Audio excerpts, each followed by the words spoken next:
I'm just gonna start off with a light bit of audience interaction. Can I ask you to raise your hand? Can I ask you to raise your hand if there's an if coming? If you have a job.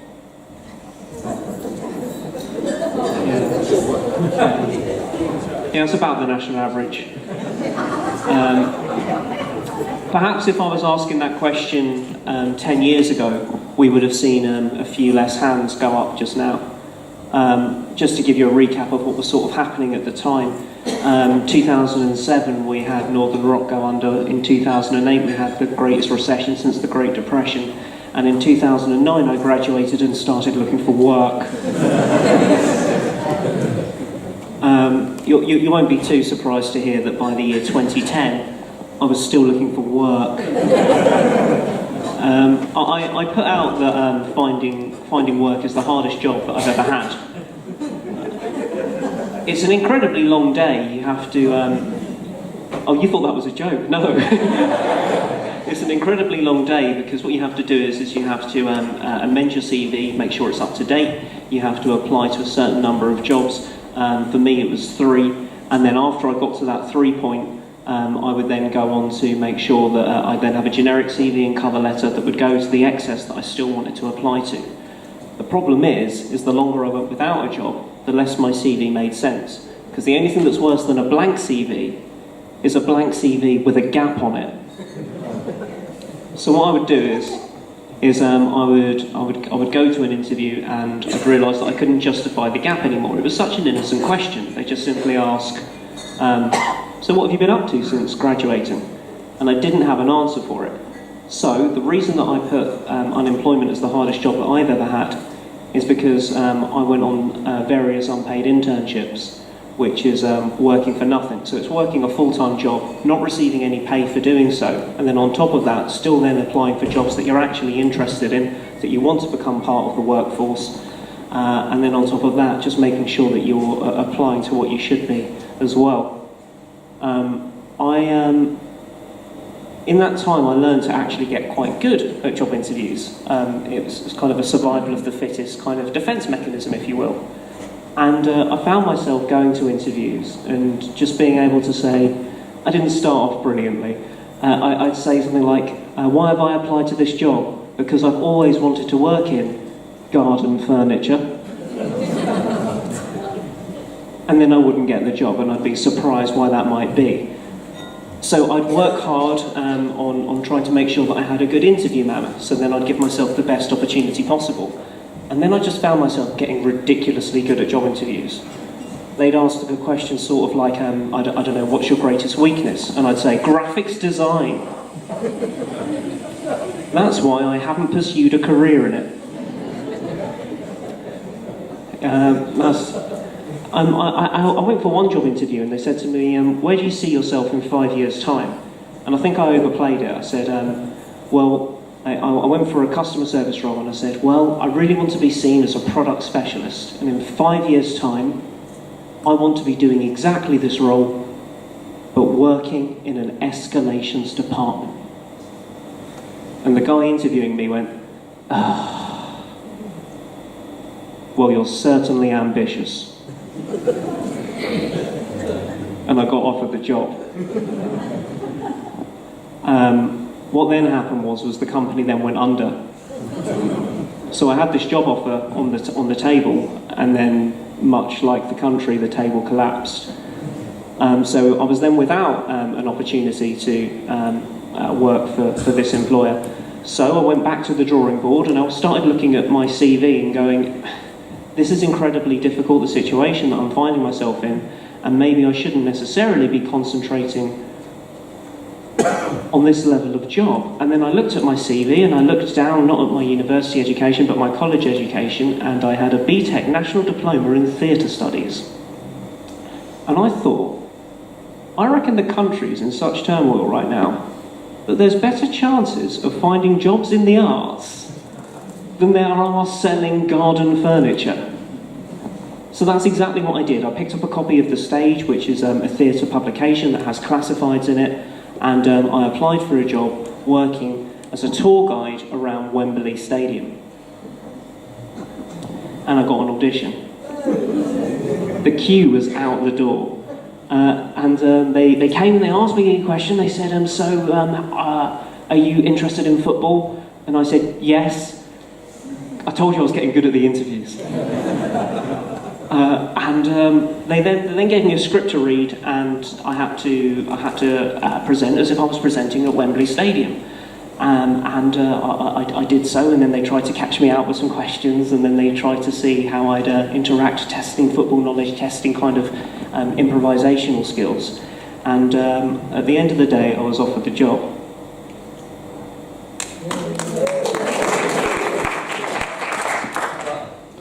And then the company went under. When I say the company, obviously I don't mean Wembley Stadium, it was the agency that were offering tours. I was told to start Monday morning at 10 o'clock because you don't do guided tours at 9 a.m. No one would show up. I was part of the agency, and they let me go before I'd ever done a day, so it never made it onto my CV to say that I did that. What they gave me in compensation, I remember to this day the exact figure, they gave me £475, which is a lovely amount of money, but entirely irrelevant to me, because what was more important than £475 was a chance to actually put a job on my CV. So I went back and I went, right, what can I do? And I started getting my radius getting bigger and bigger and bigger of where I was applying for. When I was looking at the map of Britain, I started to see blue. I was then going as far as the sea. Right, okay, it's just occurred to me. I'm in Hastings. You always see the sea. To give you some context, at the time I was living in Reading, so that was not normal for me. But I started casting a net wider and wider, and the jobs I was applying for were then outside of sectors that I would have necessarily thought that maybe I should be applying for. But then I saw a job, and it was working with children, and I thought this will be one that I should go for. It was teaching an after-school club, teaching children German. Now, I told my mother this, and she said, "Darling, you don't speak German." To which I said, "I bet I can speak it better than 7-year-olds."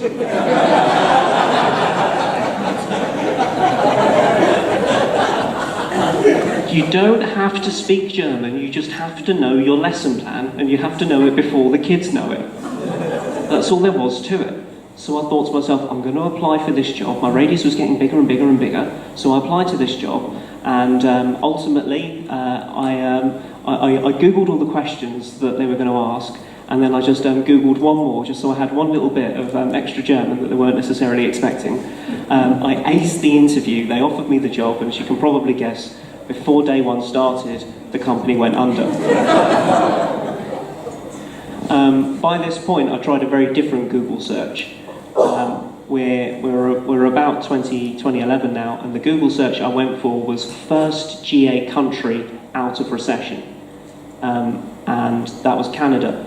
Now, unlike in England, where we have like one minimum wage, in Canada it's different based upon city and province. So then I went for highest minimum wage in Canada, and that came out as Toronto. So I decided to move to Canada.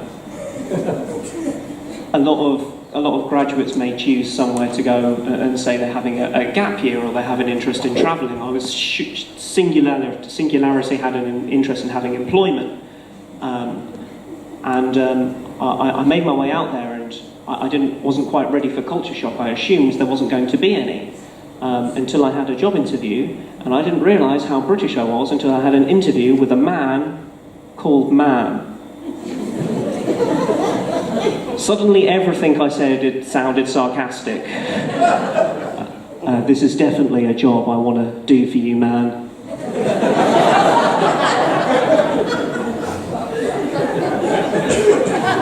Now I'm going to give you a bit of positivity. I was then offered this job, and they didn't go bust.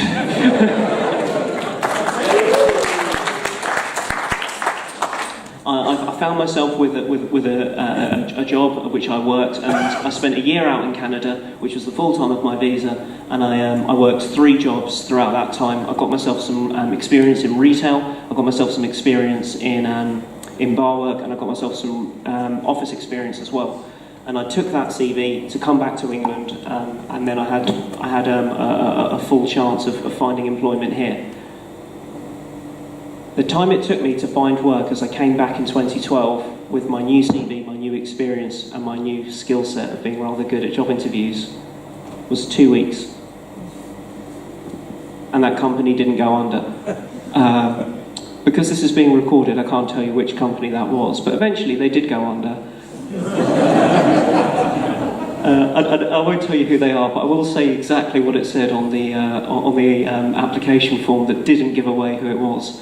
A telephone directories company with a favoured primary colour.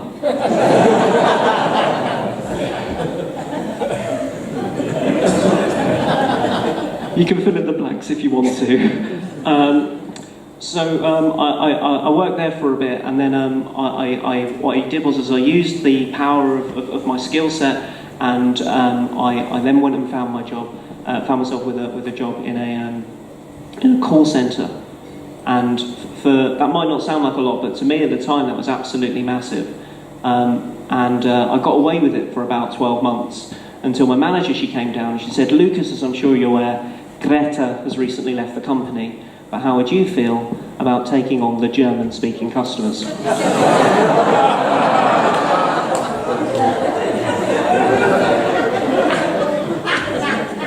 Some of you are ahead of me on this one. What had happened was I'd used my strategy, which I put in place, which is to apply to 3 jobs I'm really interested in, and then to get to the end of it, I would then rush the rest with a generic CV or cover letter, which explained any gaps in employment, which might have said that I taught 7-year-olds German. So I'm talking to my manager, and she said, "Lucas, how would you feel about taking on the German-speaking customers?" To which I said, "But I don't speak German." She said, "Lucas, on your CV it said that you did." I said, "It did say basic German on my CV."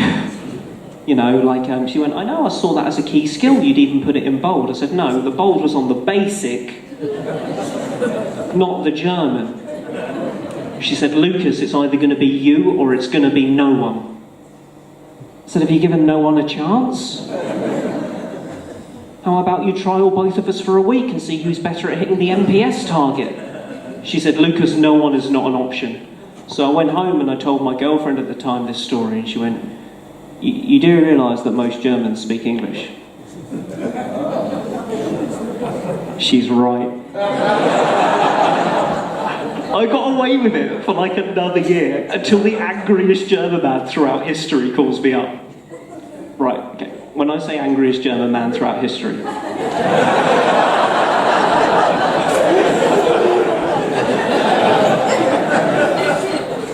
Top 5. Hitler was Austrian, top 4. Long story short, what had happened was this guy had ordered a delivery and it hadn't been sent to him, so he ordered a re-delivery, and that hadn't been sent to him, so he ordered a re-delivery. That was sent to him, it arrived 2 weeks late, and when he opened it up, inside was an empty box. Even if I was good at customer service, I wasn't going to be able to get away with this one. So I thought, I'm just going to come clean. I'm just going to tell him that we're going to issue a refund into your bank account. Except I didn't have the German language skills for issue, refund, or account. I didn't even know money. I did know bank, because it's bank. I went, I can work with this. I just said to him, if you look into your bank, you will find the gold.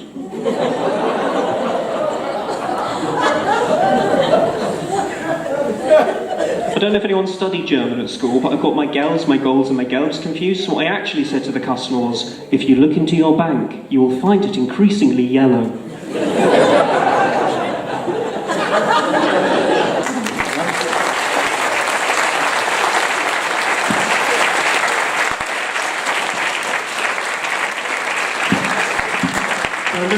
Lucas, just before you head off. So, because that was a fabulous journey through a life that probably some of us avoided, but you were caught up in the thick of the the Credit Crunch. Does anybody have any questions for Luke? What did you do your degree in the first place? What's your name? Kate.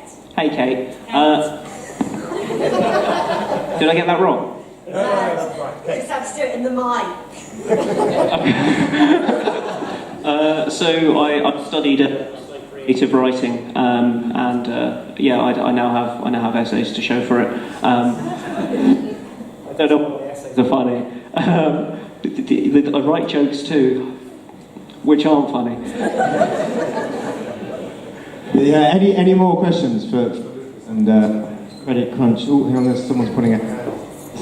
Yeah, another one. Yeah. Here we go. I'm curious, how do you account for your success in applying for jobs with companies that were about to go bust? How did you do it? How did you know? You're asking the question of how did I know that these companies were going to go bust? Well, it seems I'll be completely honest. I was kind of hoping for the alternative outcome. I did get that. But yeah, that is the way that it shaped up. I mean, with the case of the teaching children German, I went and researched the company, and I found them that they'd appeared on Dragon's Den, and they didn't get the money. So 4 dragons sat down and went, no, I don't think this is going to work.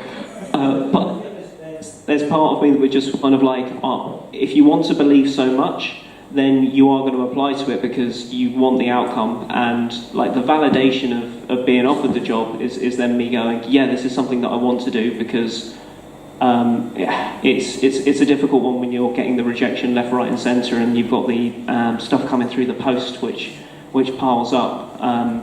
And it gets to the stage that you've actually got more recruitment agents in your phone book than you actually have friends and family. So for that reason, it was never an intention to go, I want to apply to companies that are going to go bust. But it was always, I just want to find some work. Any more questions for Lucas? Any more searching questions? At the back, is there one? I can't see. Shout. There's...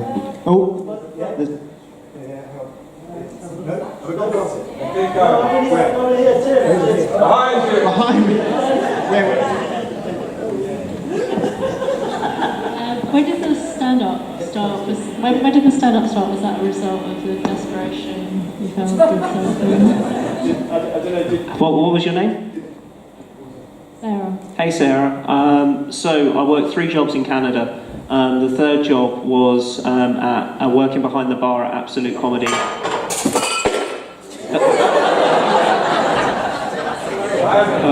I really hope his job's not glass collector. So I worked behind the bar at a comedy club in Toronto called Absolute Comedy, and on my last day they gave me a spot. That's how I caught the bug. Are there any more questions? Any last? Which one?